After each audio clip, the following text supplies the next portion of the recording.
जर तुम्ही अशा प्रकारे कारलं बनवलं तर 101% तुम्हाला मी गॅरंटी देते, कधीच तुमचं कारलं कडू होणार नाही. हॅलो, नमस्कार. स्वागत आहे तुमचं माझ्या यूट्यूब चॅनलवर. तर आपण आज भरलेल्या कारल्याची भाजी बनवणार आहोत. तर खूप सोप्या पद्धतीने बनवलेली आहे. ना मसाला वाटलेला आहे, ना कुठलंच वाटण घातलेलं आहे. तर नक्की एकदा व्हिडिओ शेवटपर्यंत बघा आणि कशा प्रकारे केली आहे ती नक्की बघा.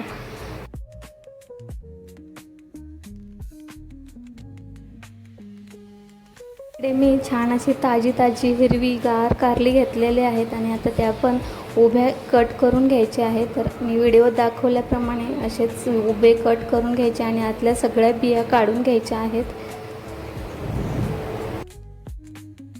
सर्व कारले आपण कट करून घेणार आहोत उभे.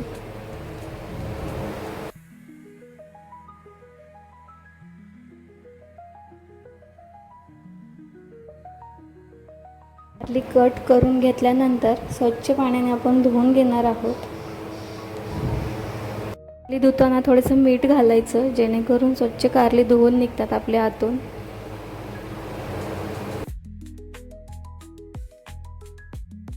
कारली स्वच्छ धुवून घेतल्यानंतर इकडे आपण अर्धा चमचा मीठ आणि अर्धा चमचा हळद घ्यायची आहे आणि अर्धा लिंबू पिळून घ्यायचा आहे.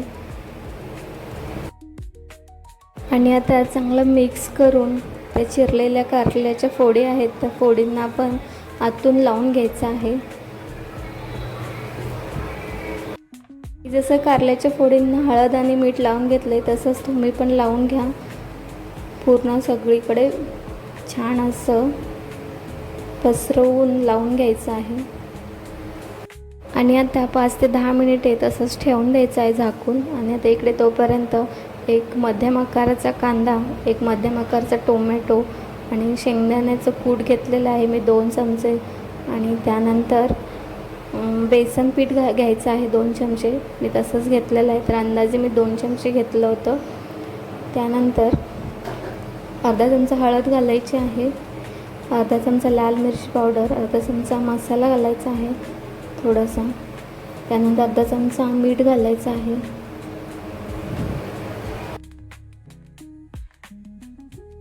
मी थोडासा बिर्याणी मसाला घातलेला आहे, तुम्ही मटन मसाला पण घालू शकता.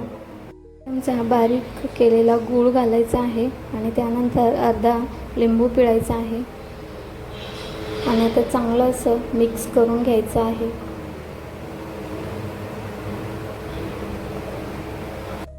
असं पाणी लागत असेल तर पाणी घालून घ्यायचं किंवा तसंच मिक्स केलं तरी चालेल, कारण टोमॅटो असल्यामुळे छान असं मिक्स होतं. पाणी टाकायची गरज नाही आहे. मी तर तसंच मिक्स केलेलं आहे, पण तुम्हाला थोडंसं पाणी लागत असेल तर पाणी घालू शकता. तर छान असं आपलं मिक्स करून झालेलं आहे. आता इकडे आपले कारले पण 10 ते 15 मिनिटे छान असे हळद आणि मिठाच्या ह्याच्यामध्ये मॅरिनेट झालेले आहेत. आणि आता आपण तो भरलेला मसाला सर्व कारल्यामध्ये छान असा भरून घ्यायचा आहे. अशाच पद्धतीने पूर्ण सगळीकडे आतून मसाला छान असा लावून घ्यायचा आहे. तर मी इकडे सर्व कारल्यामध्ये मसाला भरून घेतलेला आहे.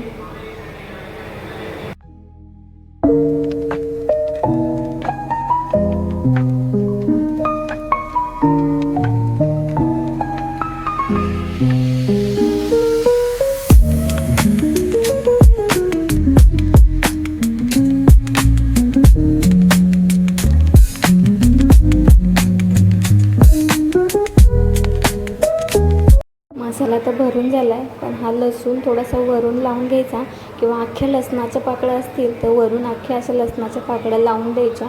मी थोडंसं ठेचून लावलेलं आहे, जेणेकरून छान अशी टेस्ट आतमध्ये उतरते. किंवा मसाल्यातही तुम्ही घालू शकता मसाला मिक्स करताना. आणि आता इकडे आपण फोडणी घालणार आहोत. फोडणी घालण्यासाठी कुकर ठेवायचा आहे. कुकर गरम झाल्यानंतर एक साधारण 2 चमचे मी तेल घातलेलं आहे. आणि तेल गरम झाल्यानंतर आपण जे भरलेले कारले होते ते कारले ठेवून द्यायचे आहेत कुकरमध्ये. त्यामध्ये दुसरं काही घालायची गरज नाही आहे, तर असेच ठेवून द्यायचे आहेत. आणि सर्व कारले ठेवून झाल्यानंतर पाणी घालायची अजिबात गरज नाही आहे. असंच थोडंसं हलवायचं आणि जर तुम्हाला वाटत असेल थोडंसं पाणी घातलं पाहिजे तर थोडंसं पाण्याचा शिंतोडा दिला तरी चालेल, नाही दिला तरी असंच 10 मिनिटामध्ये आपले कारले खूप छान शिजतात.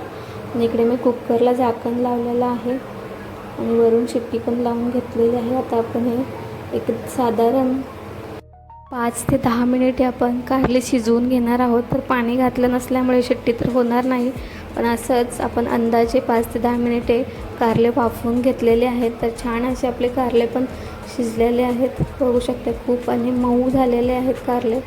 तर मी पाणी थोडंही टाकलं नव्हतं, तर तेलाच्या वाफेवर छान असे कारले फ्राय झालेले आहेत आपले. आणि हे कारले तुम्हाला गॅरंटी देऊन सांगते की अशी जर तुम्ही भाजी बनवली ना तर कधीच कडू नाही होणार. तर नक्की ट्राय करा, कशी वाटली नक्की सांगा. खूप छान आणि हेल्दी रेसिपी आहे. जर आवडली असेल तर लाईक करा, चॅनलवर नवीन असाल तर चॅनलला सबस्क्राईब करा. चला तर भेटूया नेक्स्ट रेसिपी घेऊन. तोपर्यंत बाय बाय. व्हिडिओ पूर्ण बघितल्याबद्दल धन्यवाद.